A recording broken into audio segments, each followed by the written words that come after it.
Welcome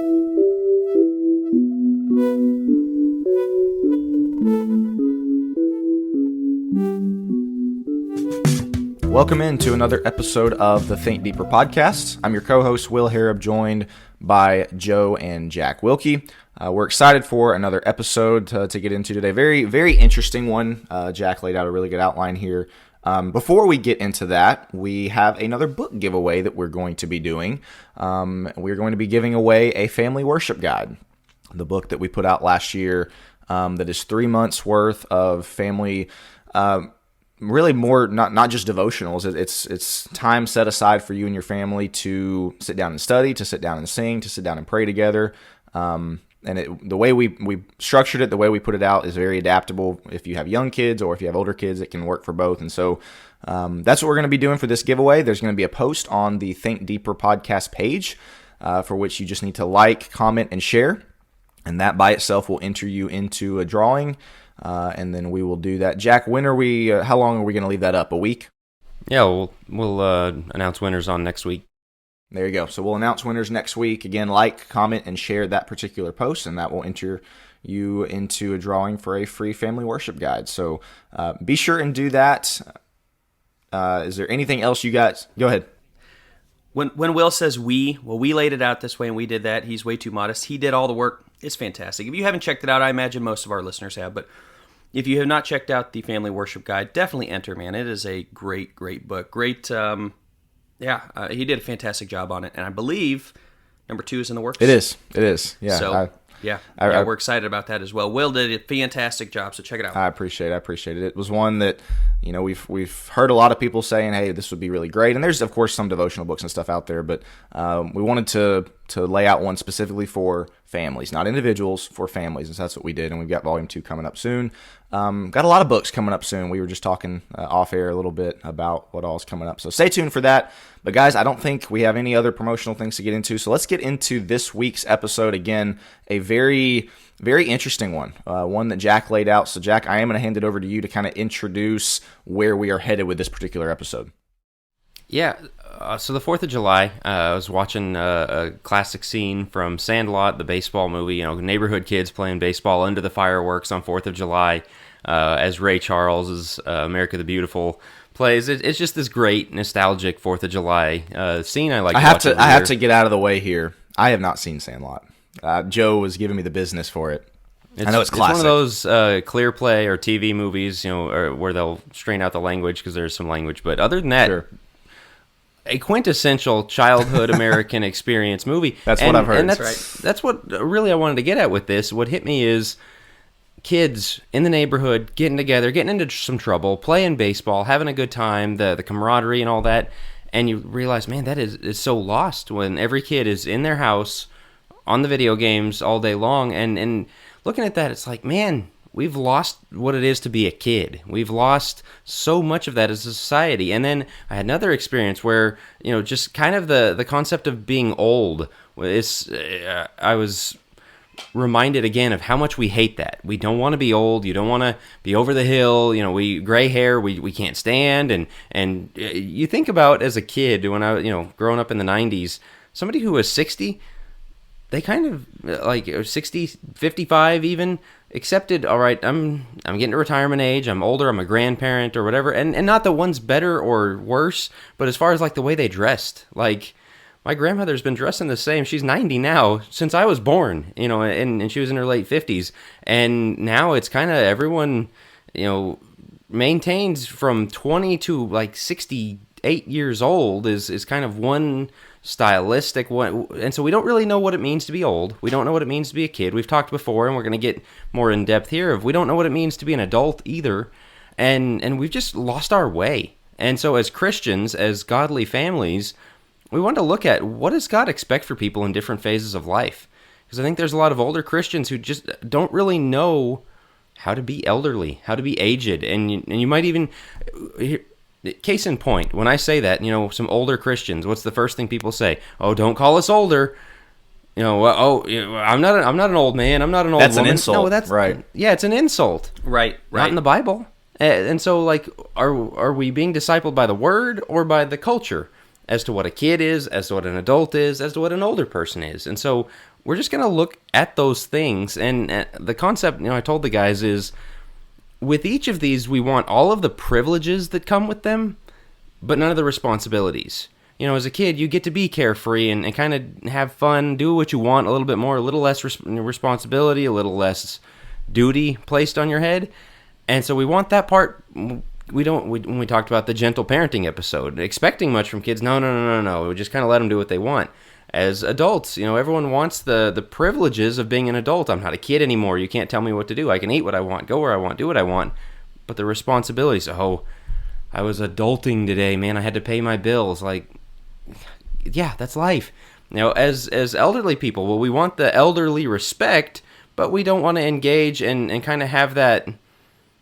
I'm not really sure what the term would be. We'll get into it, I guess. But privileges without responsibilities in all phases of life, where you're happiest and it works best if every age gets its privileges and exercises its responsibilities. So that was a long introduction to introduce the concept, but I think it's one that you just look at. We don't know how to live. We don't know how to be who we're supposed to be. And I think in these phases is what we're going to get at. It's so interesting. Growing up, my parents, my mom specifically, would always tell me, because I would always say things like, I can't wait for this, I can't wait for that, I wish we were already at X, Y, and Z. And she'd always tell me, don't wish your life away. And I think that's kind of what we're talking about here. When you're thinking about when you're a kid, a lot of times kids, they just want to grow up. They want to be able to get that driver's license. They want to be able to turn 18. They want to be able to go to college and all. And it's constantly wishing for the next step, wishing for the next phase. Well, then they get there, and as Jack's speaking of, what do you have with a lot of adults and older people? They wish that they were younger. They wish that, back in the glory days type of thing. And the contentment with where we are does not exist. And I think about this concept of don't wish your life away now that I have a son. And I caught myself when he was, 4 or 5 months old. They're not super expressive. You're not exactly playing ball with them or anything. And I remember thinking, like, man, I can't wait till we're able to play ball with each other, and he's able to tell me stories, and I'm able to read him books to where he can comprehend and all these things. And then I caught myself. It's like, no, this is a phase of life. This is a stage. He'll never be this young again. He'll never be this little again. He'll never be in this phase again. Cherish it and use it for what it is. I think that applies, again, to every single one of these areas that we've laid out. We're constantly wishing for something different. The contentment is not here. Does that make sense? Yeah, I think we're constantly looking, in my opinion, to be right around that 20s age. And kind of adolescence. We've talked a lot about extending adolescence, but I think that's really everybody is unhappy with where they are. The funny thing is there's a lot of 20-year-olds that are unhappy with where they are. They want the privileges of being older. They want the money of being a 40-year-old who's got an established career with all of the fun, and this is why the glory days of college come up so much for people, is you are on mom and dad's dime, so you're basically with their money out there playing. And everybody wants to go back to that time because that is the pinnacle of existence, where on somebody else's dime you get to have a ton of fun, go out with your buddies, and stay out till all hours of the night and just have all of these great experiences together. And we're always trying to get to that. So we rush kids through childhood, which we're about to transition into our 3 phases of life: childhood, adulthood, and the elder years. But I think we rush through childhood to get to that adolescent period. And you say, okay, well, why would we do that? I think the culture is built for us to do that. Why? Because those in their 20s do have a little bit of money to spend. They do have enough of a childhood where you can hit them on the nostalgia piece. They also have a lot of rebelliousness, so they're easily manipulated. So I know I'm taking maybe more of the conspiracy theory side of it, but I really think things are engineered to try to get people in that specific time period where they're really malleable, you're saying? Exactly. Malleable, rebellious, but they have enough money to go out and buy a bazillion Funko Pops and put them on their desk. And they've got the money to go out and to support every new movie that comes down the pike that's, the 11th Fast and Furious and the 32nd Mission Impossible and, all of these things. Like, they're the ones that have the money to do it, not 10-year-olds. Consumers. Correct. And they're the most easily, and this is why the older generations go, you guys are so selfish. You're consumers. Well, we kind of learned it from you, so we'll get into that as well. But Jack, I want you to transition us, unless there's anything else you want. I want you to transition us into the childhood years and lay out the problem a little bit. We've already been discussing that, but maybe lay out the problem a little bit, specifically concerning the path to maturity, or really the lack thereof. Right. So, it starts with, we don't want children. That is, you look at the birth rate and all that, and the idea that couples have to decide should we have children or not. We've said so much about that how against that we are. That be fruitful and multiply. This is mankind. And I saw a thing the other day where somebody was talking about commiserating with another childless, intentionally chose not to have children person, in their 30s, and man, this is so hard. And that's one of them said, well, that's because we're trailblazers. We're pioneers of this way of life that's never been available before. Like, pioneers for who? There's nobody coming behind you. There's That's such a good point. You didn't have anybody.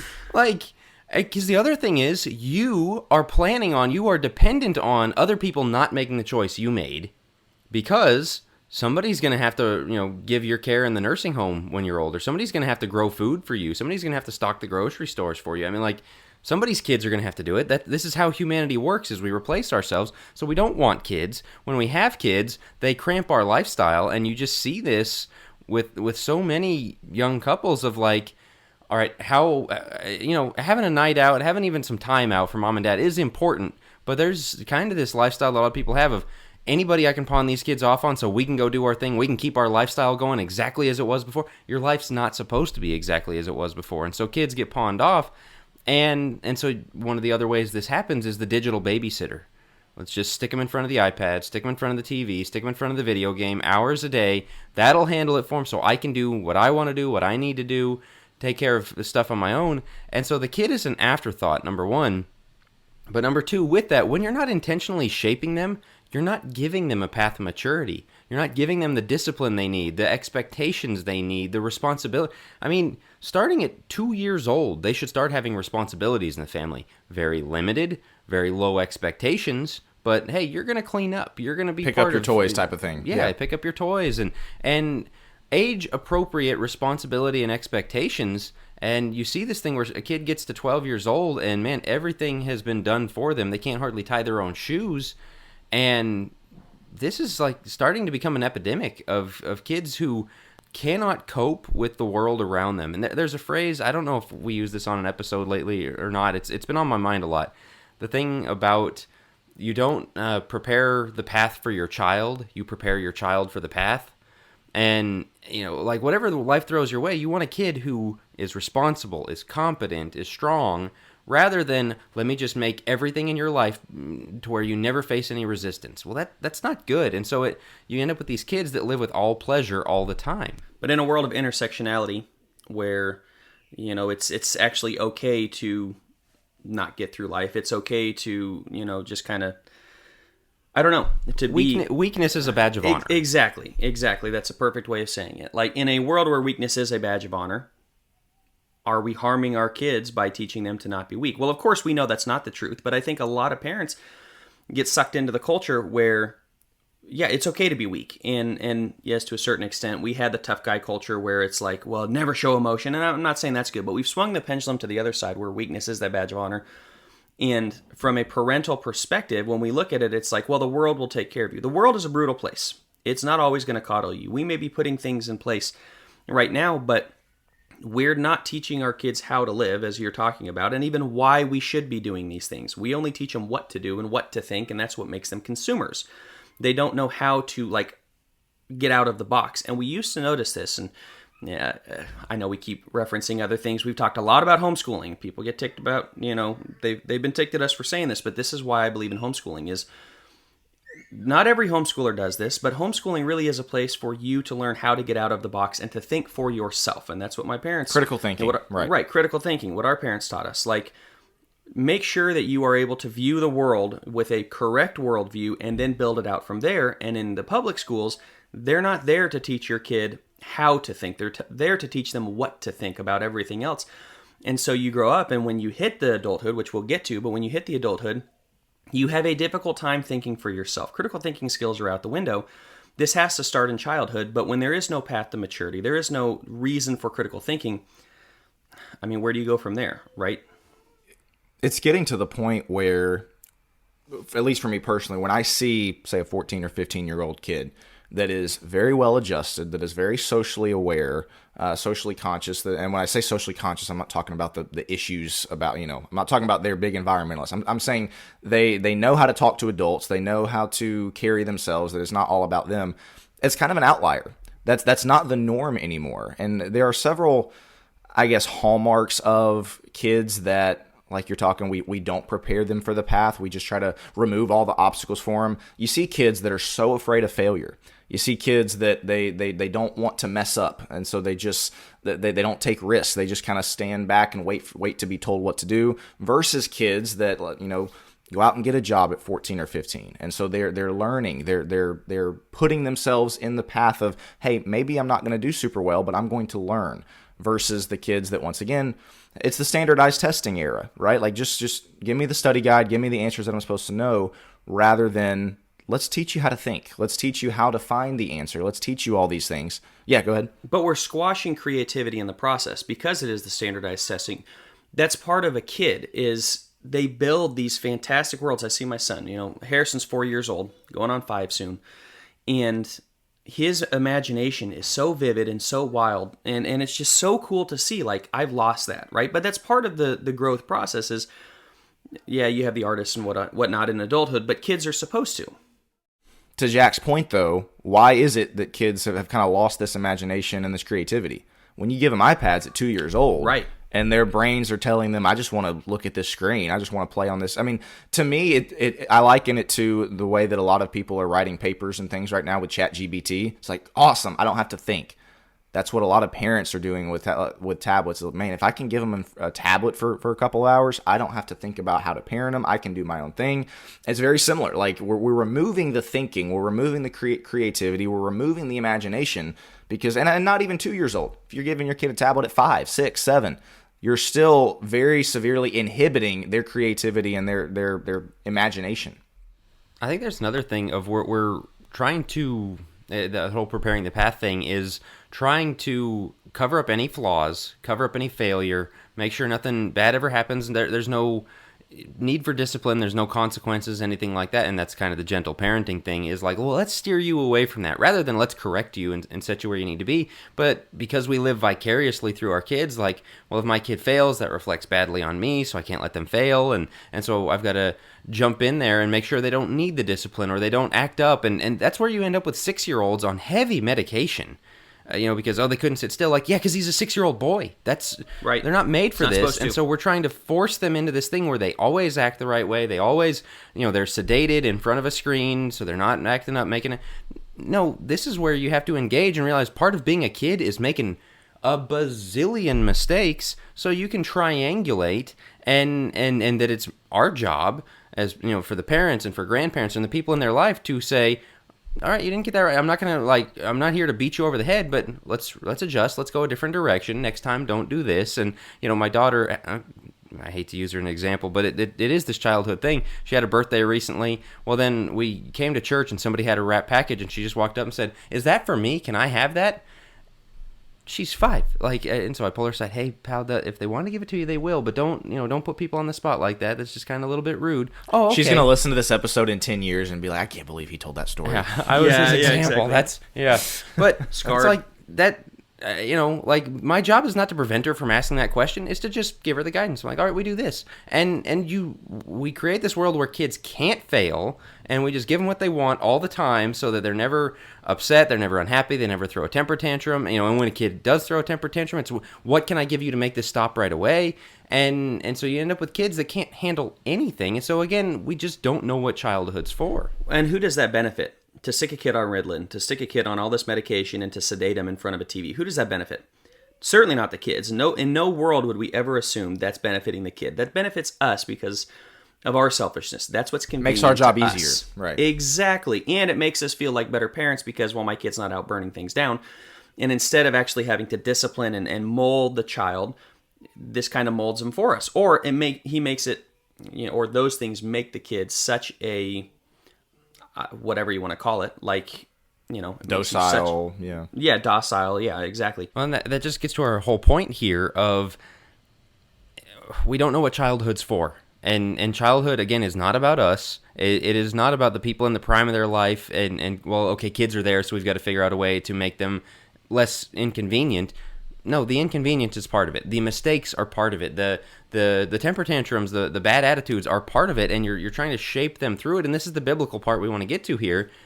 of Ephesians 6, if children obey your parents in the Lord, for this is right, honor your father and mother. And he goes on from there, fathers, don't provoke them to wrath, but in the nurture and admonition of the Lord. And you've got Proverbs 22:6, train up a child in the way he should go. This is daily intentional stuff of going, man, they're here. They are not naturally going to just cruise right through and be exactly who they're supposed to be. It's going to take all kinds of hands-on discipline and correction and training, and that's my job. And the point of their childhood is to learn a lot of this through play, but also to gradually take on more responsibility, to become who they need to be, to really grow into the point of, and this was a philosophy that my dad brought into our family, was they're future adults. Treat them like they can understand you. Treat them like you expect them. You don't expect the 5-year-old to go out there and put food on the table for the family. No, but you expect that if I tell you to do something, you understood me, you're expected to go do it. And because one day they will have to. Right. And so the way I'm training you for that is your chores of cleaning up the room and taking out the trash or whatever. And if you don't do that, we're going to stay on you until you do, because discipline creates freedom. And when you get a bunch of undisciplined adults, and it's these things of, oh man, I can't get out of bed in the morning, and man, my life is just so hard. Like, wow, we really, you squandered the childhood, which was the run up to all of that. And because we don't know what kids are for, we don't know the purpose of childhood. And again, it's the privileges and not the responsibilities, but the responsibilities are what make the privileges fun. Interestingly, though, go ahead. No, go for it, Will. I was just going to say, so the way you've got it laid out here, Jack, what we just spent time talking about is kind of the way that it is currently, the way society views children and childhood, and now the way God's Word and the Bible and the way that we should view childhood. And one of the things that you've got on here is this idea of learning to respect others and knowing your place as a child.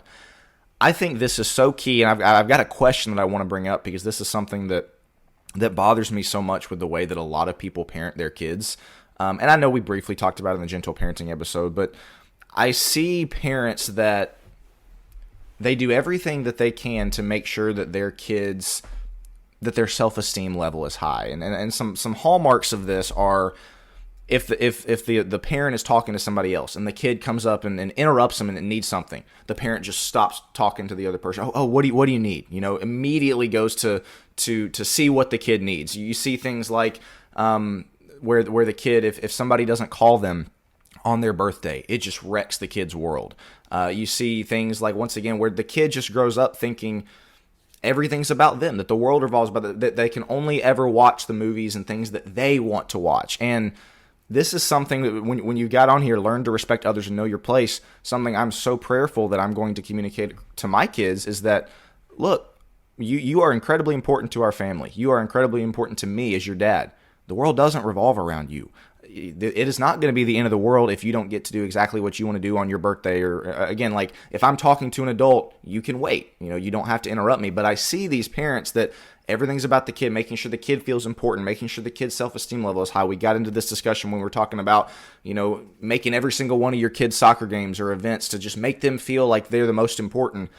And I somewhat reject that ideology. I'm not saying that we shouldn't make kids feel special and make them feel loved and cherished and adored, but I think we swing the pendulum too often, too far into the making them feel like their self-esteem is high. Does that make sense? Like that's the entire focus of the way that we parent kids. And so guess what they don't have as a result? They don't know how to respect other people. They don't know their place. In their mind, it's the world revolves around me. Why should I care what other people, why should I care that my parent's talking to somebody else? I've got a need. Why should I care that my younger sibling or my older sibling wants to watch X, Y, and Z? It's what I want to do.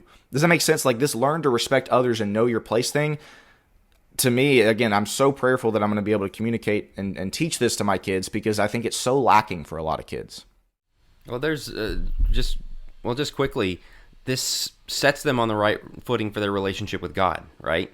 With your relationship with God, you are just one cog in a giant system. And if you tell somebody the world revolves around them, it's going to really make it hard for them to accept God and submit to Him. Yeah, I was going to say, I think this is why I'm a big advocate for having lots of kids is, multiple kids, is like you learn your place inside a system that's bigger than you. And when you only have one, maybe two kids, it does revolve around them. This is why only child syndrome exists. Exactly. Whereas, we're going on, and Jack, you've got 4. We're looking to have 4. We'll see what ends up happening from there. But Will, I know you've talked about it and looking to have 4. Like, we grew up, and I was youngest of 4, of course, and so you realize there is something bigger than me. It is not all about me, and I'm sure Jack would probably disagree from time to time with it all being about me as the youngest, but I think that helps kind of set a kid on a path of striving to be a part of something bigger. And when you are a parent, you can then give that to your kids of, we have something bigger than you, and you can pass that down. But if you've never been shown that, if you were just, and I'm not saying that all, only children or only child, like every one of them is selfish and they have no idea how to give it to their kids. Not at all. But I do think that does make a difference. And so, I mean, as we think about it, and I don't know how much more we want to discuss on the childhood part, I just think we have to be sure that we don't rush them through too quickly. And this is what you see where we're teaching 5-year-olds environmentalism and teaching them about LGBTQ and sex and everything else in the world. They're trying to rush through childhood and get them to be consumers as fast as possible, stick them in front of an iPad, and then they can start buying their own movie tickets and all their action figures at 15, 16, 17 years old and stay in adolescence. So we can't push them through to that point, but we also have to have in mind what you're talking about, Jack, which is have in mind that one day they will be an adult. And what does a well-functioning adult look like, and how do we get them there? And when we have that path laid out of, this is what we need to be a well-functioning adult, I feel like we allow them to be, we develop really positive attachment where they know they're loved, but you also have bigger things coming ahead of you, and this is how we get there. And I think that's what transitions into adulthood. But Jack, I think you had something. I was just going to say, teaching them to be learners, because that's part of knowing your place of, you've got the Greta Thunberg and the David Hogg, the youth activist thing that's really become a trend in recent years of, here's this 14-year-old to just shake their finger at all of us, stupid adults and set the world right. Like, no, you need to sit down and listen for a bit. You don't know anything. And like you say, they're trying to, kids' cartoons where they're pushing political ideology to them. No, let them be kids, okay? So they need responsibility. That's not their responsibility yet. And so, just understanding what childhood is for is about learning, is about play, it's about mistakes, it's about failures, it's about growing and everything we've talked about. And again, honoring your father and mother, obeying, learning to submit, as you do to God. All right, let's go to the second level of this, which is just adulthood itself, is transitioning. And we've got kind of the teenage years, and then you become an adult, and legally you become an adult at 18 and 21, and the privileges that you get as you age, and that's all made up and it's all arbitrary. In fact, the word teenager, I think, is less than 100 years old, like that you were a kid or you were an adult, and so you might be a young adult, you're transitioning into it, but this idea of I'm 18 now, so and a lot of Christians hold this. Well, they're 18, I can't tell them anything.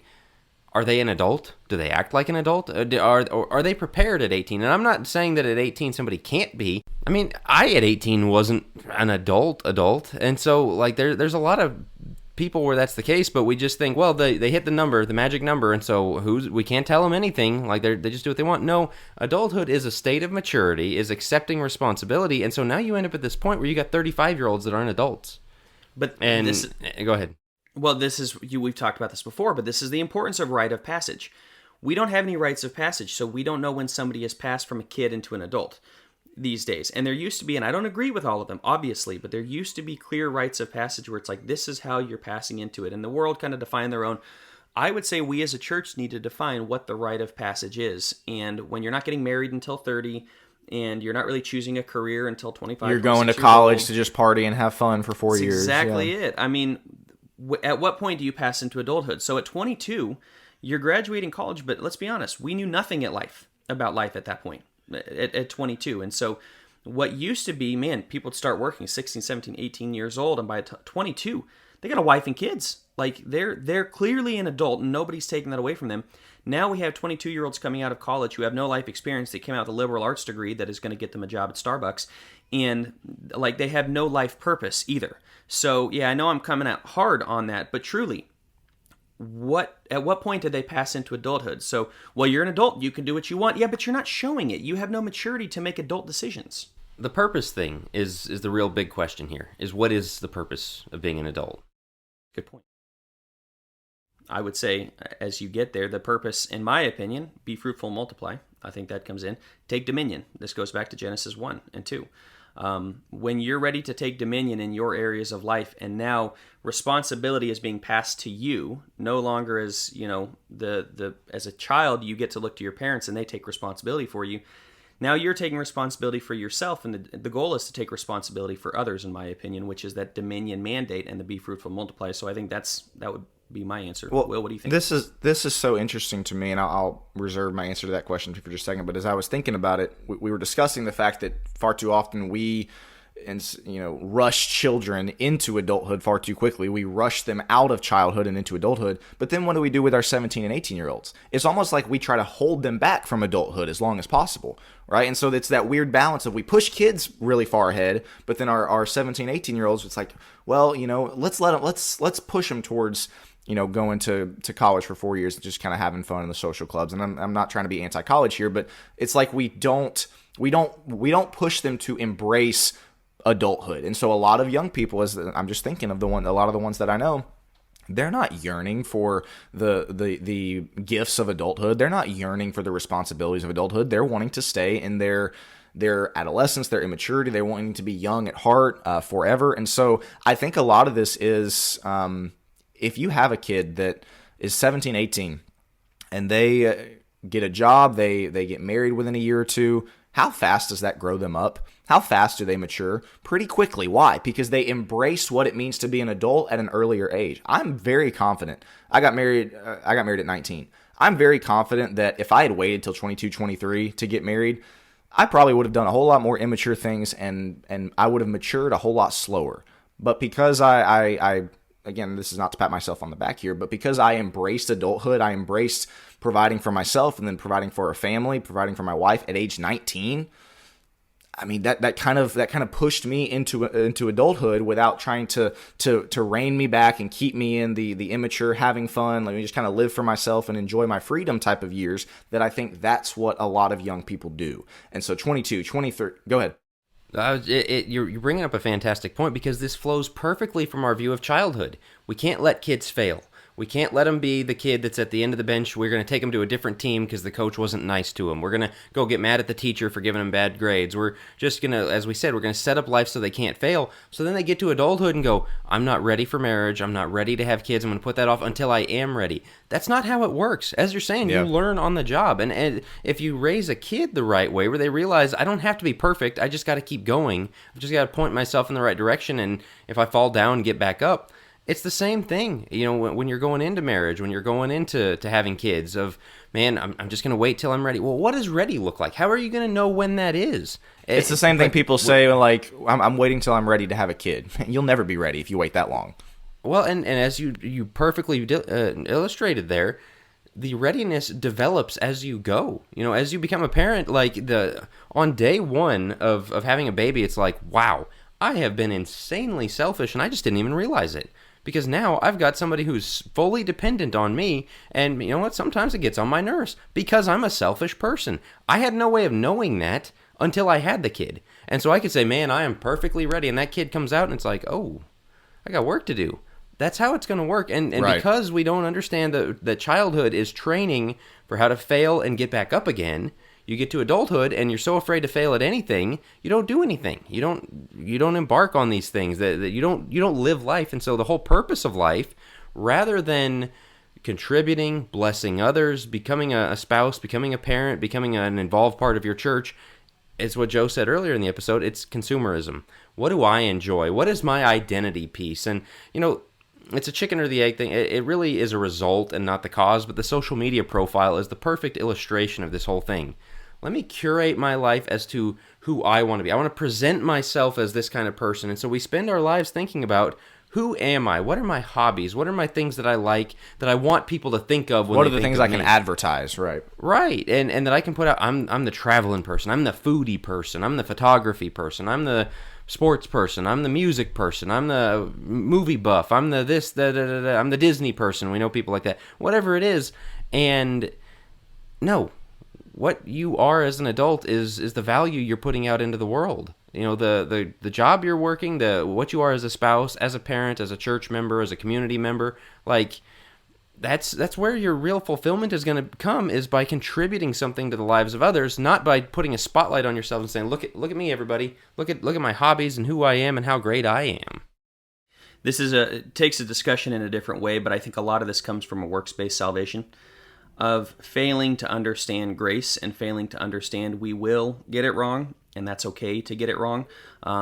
We have the idea that, yes, we're striving for Christ, we're striving to be holy and to be perfect. I realize that, but this idea that we're going to get parenting right, we're going to get our marriage right, we're going to get all these things right, because the other thing is, for those that do get married early, the one place I'd push back is there are some that get married early, and what we're seeing is the first is kind of a test run, and then the second one they make work. And the same thing happened, take a celebrity like Will Smith. There's a ton of celebrities this way, but there's a lot of people in the world this way. They get married at a young age, it goes terribly wrong for whatever reason. Sometimes there's infidelity, sometimes there's, bad stuff. It's not always like the person's fault or whatever. But at the same time, they get married in their youth.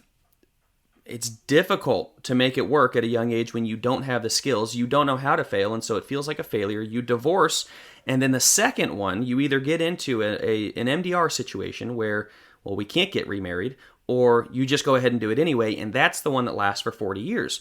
Well, why didn't the first one work? Because you had this idea that we had to get it perfect, and when it wasn't perfect, we might as well just cut our losses and go, instead of, I'm going to grow with this person, we're going to make it work, and divorce isn't even an option, and all of these things. Like, I think it's the same microcosm going back to, as a kid, we can't let them fail, can't make mistakes, we have to be perfect, and we say the same thing in adulthood, is that one of these days I'm going to get it right. And the secret to life is you'll never actually get it right. The goal is striving to get it right, but we need to give ourselves grace and stop thinking that perfection is demanded of us in every aspect of life. And this is why it's easy to sit in adolescence, is because the adolescents are the ones where we get a pass. Notice teenagers are the ones that almost get the most pass of anyone in life. Anyone. Well, it's just, they're teenagers. Of course, they have the most things, freedom, but the least responsibility. And then we extend that into your 30s is what we've talked about. That's what I'm saying. Right. That's what I'm saying, is the reason we extend it is that's the time period in life where everybody goes, you're just young. Of course you get to make mistakes. But as soon as you pass out of adolescence, you're expected to be better. You're expected to almost be perfect. And so we extend adolescence to give ourselves that grace period. What if we extended grace throughout life and recognized we need to have grace in our 60s? We may not get it right there either. That's okay. The goal is to get it right and to have this camaraderie with other people to get it right. Does that make sense? But maybe I'm that's also, first of all, I wouldn't cite Will Smith's second marriage as a success. No doubt. But he has been married for, that's going back to the 90s. I don't think it's a success at all. She's a train wreck, and he is too. But hey, I'm saying, keep his wife's name out your mouth. Okay? That was coming. I knew that was coming. Oh, my word. All right. So, moving on from all that before one of us gets slapped. Nice. What I was going to say is, this is where we get into the whole, everybody sins thing. You're expected to make mistakes and fail, but you're not expected to learn from it. You're not expected to apologize for it, to make it right or anything like that. Well, they're just young. They're just kids. You'll see people, in their 20s do, criminal stuff or whatever, and just have people say, well, they're kids. No, they're not. No. This goes back to our view of kids, is when a kid does something wrong, they need to be disciplined and corrected for it. Not, well, of course you're going to fall. Yeah, to your point, of course you're going to fall. And yes, there is grace, but you can't keep doing it. You got to learn from this mistake. And people don't learn from it, so they keep perpetuating the mistake. And throughout their adulthood, you take this into your 30s and 40s in this selfish mindset, and that's where you get the midlife crisis thing of, man, I didn't become the astronaut, the baseball player, the movie star, the pop star. I'm a failure, and so I've got to go back and rethink some things. I got to divorce my wife. I got to go get the Corvette. I got to go get a hairpiece. I got to go hold on to my youth for all it's worth. And it's this is pathetic. You don't know what your adulthood was for, and because you've burned the first 20 years of it not knowing what it's for, you're going to burn the next 20 trying to catch up to what you lost in the first 20, and all of this is just miserable. It speaks to the point we started with about the discontentment with the state that we're currently in, the not being grateful for the stage of life we're in, all the ways that we've kind of hit around it, but all the ways that these problems manifest themselves. The kidulting is one that we've talked about, oh my goodness, I went to the grocery store today, or oh my word, I had to talk on the phone to somebody today. I adulted today. That's one of the ways that it's manifested. We talk a lot about this unseriousness with specifically men, specifically the guys, the dads that are supposed to be leading the family. just a lot of unserious men, the goofy, the immature, and not that we can never be goofy or not that we can never joke around or whatever, but you see a lot of men, you see a lot of guys that are leading their family, and it's just they carry themselves in such an unserious way that you can tell it's that extended adolescence thing. And you just talked about the trying to remain cool, trying to keep your youth, to try to, again, just avoid moving into the next phase. It's because we don't appreciate the next phase of what adulthood is supposed to be. But I didn't know if there was anything else you guys wanted to get into as far as the way that this manifests itself. Let's sit on the unseriousness thing for a second, because a lot of dads make themselves the butt of the joke. Right. We've talked about before the ball and chain, and the mom, she's got an extra kid to raise, she's got a big kid to raise, or like dads are losers, they wear their cargo shorts and their New Balance, and boy, they're just so uncool, and they're just they're the joke of their society, and, right? Yeah, they always make themselves the butt of the joke, and you know what? You need to be able to laugh at yourself, but everybody in the family needs to have that. And as I've said before with the spouse thing, if you wouldn't make that joke in the opposite direction, like about the wife, well, man, I got to raise her too. Like, you wouldn't make that joke. So don't you need respect for the position, but as adults, we don't understand that, like, it's not about being cool. It's not about the jokes. It's not there is a seriousness that needs to go along with the lightheartedness. Think about this in every aspect of life. Think about the football coach. Who demands more respect? The guy that's the player's coach that's just cutting up and dancing with the players, just pretends like he's one of them. As a Denver Broncos fan, I was going to say the Broncos. Right? Yeah, Nathaniel Hackett. Can attest to that. Does he demand more respect, or does Bill Belichick demand more respect when he walks into the room? It's like, okay, it's serious time. Same thing with your job, with a boss. Obviously, none of us are pro football players. Who demands more respect? Is it the guy who's coming in just a goofball, real immature, kind of cutting up with everybody, or is it the guy that walks in the room and demands things of people? And not that he's a jerk or anything like that, but it's common sense. It makes sense that the ones that are more serious are going to demand more respect. And so you apply that into a marriage or into a parenting situation. If you've got an unserious husband, if you've got an unserious dad that's just a goofball, immature, whatever, man, what kind of respect is that going to demand from his wife, first of all, but then also from his kids? If he's just the butt of the joke all the time, like, we don't really have to listen to what he says because he's just he's just a goofball. He's somebody that's not worthy of respect. Lovable loser. Yeah, it's the ones that... Go ahead. No. I didn't mean to cut you off. But why can we not take ourselves seriously? We're insecure about something, but let me tell you another thing. How many guys are addicted to porn? And how in the world can I command respect from you when I've got this going on? How in the world can I command respect from others and step into a room and say, I know I'm the man? And so the goofiness is a cover-up, you're saying, basically. Bingo. We're insecure about who we are, and so we can't take ourselves seriously because we might uncover all of these things we have going on. If I know I'm good at something, I don't have to be an arrogant jerk about it. I can come in and go, I know what I'm doing. If I knew how to fix cars, as a therapist, I don't feel like I'm the best therapist in the world, not by a long shot. But I think I know what I'm doing. So when I step into a therapy session, I'm not going, so how do I do this? I'm confident. I know what I'm doing. I've been doing this for, several years. So, and again, that's not intended to be arrogant. That's intended to say, we've worked. This is part of adulthood. We work to a point where we feel secure and confident in who we are and what we're about. And so we can command respect in those ways. When we don't, and when I know I'm not man enough, and I know that I'm not good at this, and when I go to lead a family, I have no idea what I'm doing. Instead of learning, we'll just make jokes about it. Right. Instead of learning what it takes to lead a family and to be the husband I need to be and to be incredibly proficient at my job and to be the best that I can possibly be, which is the Dominion mandate, instead of doing that, I'll just fake it until I make it, or I'll just make a ton of jokes and nobody takes me seriously and, man, I'm let off the hook. That's pathetic. It's pathetic, but how many guys do it? I've done this before as well, and this is something that I'm trying to get away from and trying to call every other guy away from is be the best at whatever you're doing, and that will command respect in and of itself. And the way you walk into a room will absolutely change because the way you look yourself in the mirror, you're proud of who you see. But when you've got a secret porn addiction or when you're cheating on your wife or when you're lazy at work and you're not doing anything and you're on Facebook for 6 hours of the day, and just basically trying to not get caught so you don't get fired, how can you command respect of yourself? So adulthood is about, when we talk about we're unserious for a reason. To be honest, it's That's such a because great we are point. insecure about who we are. So make sure that we're stepping up. That's a big part of adulthood. Sorry, guys. I Well, didn't what mean to we go off a have little soapbox, society-wide is, I'll use this to transition us to our last point, is the society-wide learned helplessness. We're looking for a parent, we're looking for validation from somewhere, we're just looking around, hoping somebody will tell us, you're doing a good job, you're on the right track, whatever.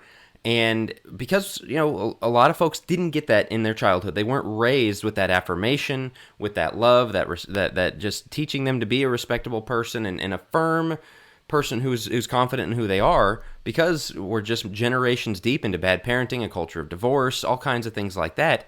And so you come into adulthood with that, and then so that's why you're trying to hang on to your adolescence, because, man, there was something there. I felt comfortable there, and I'm not comfortable becoming this next thing, this competent person you're talking about. And so, man, I've got to hold on to my 80s music and my, all the movies that were great when I was 18 are still the greatest in the world, and that's what I hang my hat on, is I'm that guy, and, like, you got to move on to something else. And then the worst thing, because, again, everyone's looking for a parent to validate them, to move them on that rite of passage forever. And I've got to tell you, it's not coming. And what happens is you get into your 50s and 60s still looking for that, and it leads to an elder generation that, we did the Generation Wars episode. It was one of our first ones. You go back and listen. There's a lot of good stuff in there. Our flow was a little more rough. I think we were 2 episodes in, but you have a lot of older folks that don't know how to be older, and that's we talked about at the start. Man, I don't want gray hair. I will dye my hair. I will put fake hair up there or whatever, because I got to hang on to my youth. I can't have that. I'm going to dress like I did when I was 20. I'm going to talk like I did. I can't get old. I don't want to get old. Well, why? Why not? Like there's we as a society don't honor old people. I mean, you got euthanasia, which is basically, like up in Canada, like let's figure out how to get rid of these people when they outlast their physical utility. And this is not the biblical way of seeing age, but we carry that learned helplessness into our 50s, 60s, and 70s, looking for somebody to validate us. That never came, and so we start looking downward. I say we, I'm not there yet, but they start looking downward for validation close. Of like... On this podcast you are. Ouch, ouch, ouch, ouch. Anyway... They start looking, to the younger generations for that validation to be like, hey, I'm older than you, I'm wiser than you, you need to listen to me. Like, well, hold on. Did you earn that? I mean, there's some respect that comes with the age, but there also needs to be some of the attitude that you're bringing as an older person as well. I think that transitions us into, fellas, unless you got anything else on the adulthood side of it, into our third and final. We got 10 minutes. We're already into this. What do you think I just did? He did transition. The last 30 minutes. It wasn't the last 30 minutes. No, Joe's as you're old. talking He about can't the hear. elder, The last 30 seconds. The last 30 seconds. In the last comment, yes, you're getting into the elder years and some of the problems. Yes, I appreciate you transitioning us, Joe. We needed somebody to transition us, so. Thank you. Hey, and we needed somebody to make it Will, very clear. Why don't you go ahead and get us into our third point? We needed somebody to make it clear, so we didn't. Hey, because you transitioned and you blended adulthood and elder years. See what I did there is I came in and I made a clean break, and so everybody knows where we are in the outline now. So, hey, I'm here to make sure everything is straight. But we'll go with yes, that. as sure. we're talking about those problems, one of the things that we get into, and act like you got us into this third point. You barely dipped into the very first of like 10 points we have on here. So calm yourself. It's called setting you up. I'm giving you some runway here. All right. I appreciate it. Okay. As we get into entitlement, kind of this, one of the keys, in my opinion, of some of the older generation, they think the same about us, and that's kind of the funny thing is they look down on millennials and go, "What an entitled generation." Who's the one that refuses to move from their pew at church? Right. This Not is where millennial. I say, a visitor comes in and it's like, how dare you sit in my spot? I mean, we know stories where literally a woman came in, an older woman, that a visitor accidentally sat in her spot. She stood at the pew and looked at them until they moved. Never seen these people before. And guess what? We never saw them again either. We'll go figure. Yeah. Like she stood and looked. The people in the restaurant, when it's taken too long, tap their watch. What's going on here? That's the entitled mindset. And what we call it in this culture is the Karen, quote unquote, mindset. That's not so much millennials as the older generation. And if the millennials show it, you go, well, where did we get it from? Where did we learn that the world revolves around us? I hate to say it, but there's an aspect, an element, and I want to respect the older generation as well. But at the same time, Jack, you hit on this well, which is the respect in so many instances is earned. Like the deep respect that you command is earned. Now, the respect of the position, I may not respect what the president does, but I'll respect him as the president because of the position. People have problems with their parents. I may respect the position, and I'll do the same here. But the idea that we're going to have some deep-seated respect for you, not if you haven't earned it, and not if you're not showing that in some way. Well, you brought up who is the one that normally, kicks people out of their pew. I brought this up a couple episodes ago. Who is the generation that typically divides churches over opinion issues, over traditional issues, who won't budge on pews versus chairs, on times of service? It's not the millennials, it's the older generation. And as I think about this entitlement mentality, which is what I believe is one of the strongest reasons, I agree, younger people do not respect older people, and that's wrong biblically. We should. But what's the reason for it? It's because I help run the coffee shop that my dad works at, and all the employees are younger. And it's funny, who is the generation that when they walk up to the front counter, our employees are rolling their eyes like, oh boy, hope this goes well. It's when there's an older person at the front counter, because very rarely are you going to have a 30 or 40-year-old that is just giving them problems and giving them the business. Unfortunately, oftentimes it is the older generation that it's like, man, please help this go well, because typically, they're grouchy, or they're just, ungrateful or whatever. And so, listen, you demand respect, you want respect. Younger people should give older people respect. I'm not trying to justify kids who just brush older people off or don't even think about them. But the entitlement is real, and the entitlement is such a detractor from us really wanting to spend time with older people, with us wanting to sit down and converse with older people. And there are a lot of older people out there that understand this and do a really good job at it. So I'm not trying to generalize here. There are a lot of older people that are really good about reaching out to young people, about being kind to young people. But there's a lot of them specifically in the church that aren't also. And so this is where we just really, once again, we have to call to a higher standard of this is the way that a lot of older people are. And it's probably a reason why a lot of young people don't have respect for the elderly. At that age, there should be this magnanimous view towards other people, of like, I am the patriarch, the matriarch. I'm the person that's been there, done that. And so where you've learned to stop being selfish, you've learned to put others first, and instead it's gone to the opposite direction of, like you're saying, walk in and just start demanding certain things from a 17-year-old making them coffee or whatever the case may be. And you see it also come into like policy discussions of, when I was your age, I mowed lawns in college. That's how I paid my student loans. Like, your student loans could be paid for by mowing lawns in college. You know how many lawns somebody would have to mow to pay their student loans now?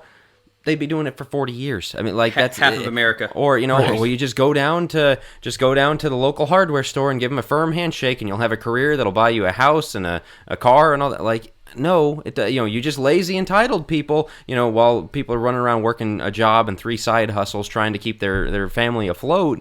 And back in my day, and it's like, why they can't do that? Because of policies you guys voted for over the years so that, life could be cheaper and easier, and like all the wealth that you accumulated, there's none left, and people can't, and so it's very frustrating to be lectured of, well, if you guys just worked as hard as I do, like a lot of you guys did work hard. I'm giving that to you for sure.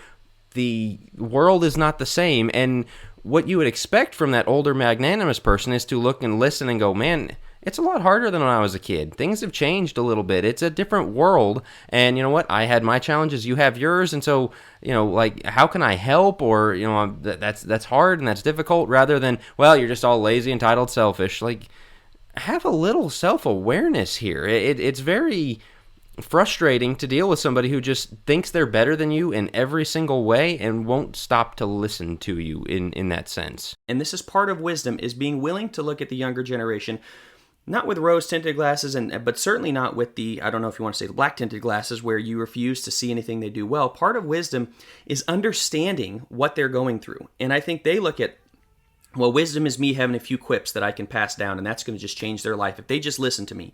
That's not wisdom. Wisdom is sitting with a young person going, tell me about what's going on with your life.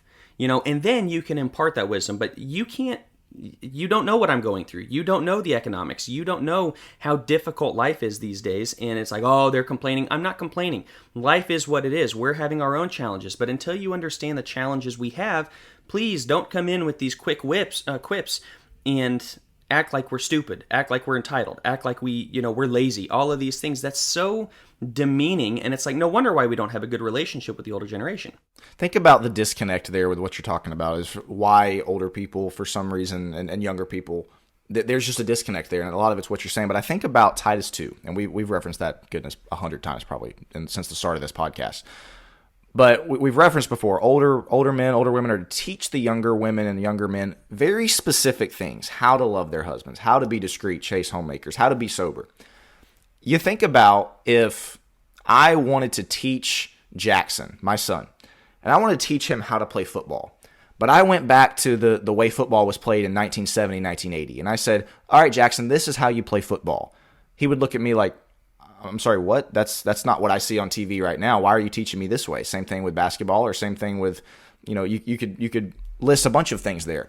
I think it's impossible for older men and older women to teach younger men and younger women the things that they're specifically supposed to teach them about in Titus 2 that we see, if they're not plugged into the way that they're supposed to do that now. Is the way that you're supposed to be discreet, chaste, and a homemaker the exact same now as it was in 1970, 1980? No, it's probably not. The ways that you need to be sober and all the things that we see, once again there, that older men, older women are supposed to be teaching the younger generation, it's not that the commands have changed, but the way that we carry them out, the way that we obey them, might have changed. And so if we want older people to teach younger, which we should, they need to be very aware of what that looks like today and what working hard looks like today. It's not the way it was in the 70s, 80s, 60s, 50s. If I'm teaching Jackson how to play football, but I go back to the time before they were throwing the football and it was just the running game, I'm not going to do a very good job of teaching him how to play football. And so I think, again, a lot of older people, yes, we want you to teach us. We want you to carry out Titus 2, but you can't be stuck in the 60s anymore. You've got to look at what is life like now? What does it mean to be a homemaker now? What does it mean to be sober now? These are things that, again, you're not going to be as effective of a teacher, as effective of a mentor, if you're constantly going back to the way things were 50, 60 years ago. Does that make sense? That might have been a terrible analogy, but that's just what my mind came to. Yeah. I think the other thing that I would diagnose as part of this problem is a lot of older people view younger people as their competition. It's not a contest. Like, we're all in this together, and we're on the same team. And so you'll see, Christians even will say this, I ain't leaving anything for my kids. I'm spending it all. Like, what? So the world just exists for your pleasure? Like, you don't have a multi-generational vision of, man, I'm planting a tree that is going to stand 1,000 years of, I'm building something in my family, in my generation, in my kids. And you wonder why we've lost so many kids falling away from the church, because you got multiple generations living for, all that matters is me, and when I die, that's it. That's all. I'm going to that finish line. I don't have anything that extends beyond me after my death that I'm leaving any impact. I'm taking it all with me. And then you see the competition thing coming out with the memes on Facebook that I've railed about before of, we could cripple your generation if we switched everything to cursive and stick shifts. Like, that was your choice. You chose to stop teaching those things. You did not magically appear on this earth with that knowledge. Somebody taught you because they didn't view you as competition. They viewed you as their successors. They viewed you as somebody they wanted to train to take it over and move it forward. You view the next generation as competition. That doesn't work. You have to have a biblical view, and Deuteronomy 6 is so important to this, where Moses is telling the people of Israel, you're going into this land, there's only one way this is going to work. And that's if he says fathers, but also grandfathers, teach your children these statutes. Have them everywhere around your house. When you rise up, all of those verses are fathers, grandfathers. You've got to teach it to your kids. Not, well, when I die, whatever you do, that's up to you. No, think long term.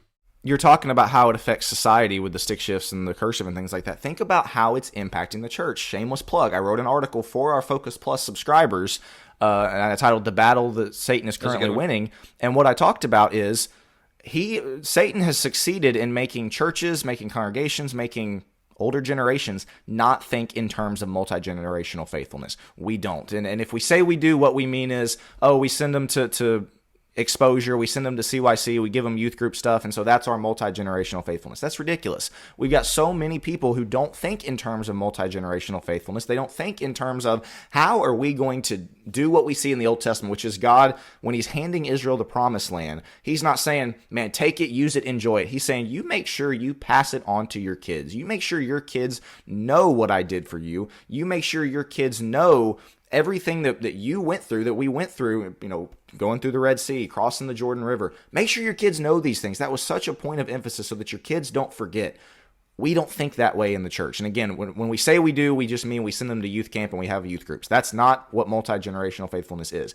We've got older generations, and in many cases, we have church leadership structures that don't really think long and hard, don't have a plan for how do we make sure the next generation and the generation after that stays faithful? How do we make sure that we're not passing the baton to 25% of what the congregation is now? Like that's the rate that most congregations are shrinking at. So I'm a firm believer Satan is winning that battle because we have a lot of older people, older generations, and this is not meant to just be a bash session. But the church is shrinking for a reason, and it's because we don't think in these terms of how do we make sure, Jack used these, how do we make sure that the next generation knows how to use cursive? How do we make sure that they know how to use a stick shift? Well, we should probably teach them. How do we make sure kids know how to stay faithful, how to be a good Christian husband, good Christian father? We should probably teach them, and we're just simply not in so many cases. Which is in direct contrast or in direct violation of Titus 2, right. Older teaching the younger. And what frustrates me is, and I said this on the podcast back then, I've said this a couple times, why are we the ones having to talk about this? Why is everybody under 40 the ones having to talk about multi-generational faithfulness? My kid's 4, man. My oldest kid is 4. Why don't we have the 70-year-olds and the 80-year-olds going, guys, what are we going to do? We're losing some, and the answer is not let's just bring in instruments and let women preach. Clearly, that's wrong. What are we going to do to keep the youth here, and what are we going to do to keep our kids faithful? But when you retire from life at 60, 70 years old, and you realize that, hey, man, I'm just going to go sit on a beach somewhere, and I'll kind of check in occasionally. Some of them are fantastic elders. So once again, this is a broad brush. Some of them are absolutely fantastic elders. But I want that generation to be the ones coming up with the wisdom, to be the ones coming up with how are we going to keep kids faithful, and what are we going to do in our churches and in our homes, and how are we going to teach them, make sure that these parents are raising up really faithful kids. It should not be 20 and 30-year-olds having to push forth the idea of multi-generational faithfulness. This is a biblical concept, and I'm putting it to the older people. You guys should be championing this because you're the wise ones. You know the mistakes you made. You know the triumphs you have the experience and wisdom that we don't have. Right. Exactly. Teach it to us. Give us something that we can go off of. And if you don't know, learn. You're not too old to learn that and to impart some of the things that you're learning. Well, so we're running out of time. I want to finish on this we've been kind of hard on the older generation. We're hard on our own. We're hard on, our view towards kids. I feel bad for this older generation, boomers and up, because they weren't really parented either. They're looking for that validation that I talked about. There's that learned helplessness of looking for somebody to pat them on the head and say, good job, buddy, man, you did well, good for you. And they're seeking that validation in external things, in their retirement, and they're looking down on younger generations. Oh, I know cursive and you don't. You're looking in the wrong places, but I feel bad that you weren't given that you need that as a generation. We're really, who set us on this cycle is a generation that isn't alive anymore. And so if we're really wanting to throw the blame around, well, we can be real hard on them. They're not listening. But, this was my point on the transition of that learned helplessness, that looking for validation that runs throughout society.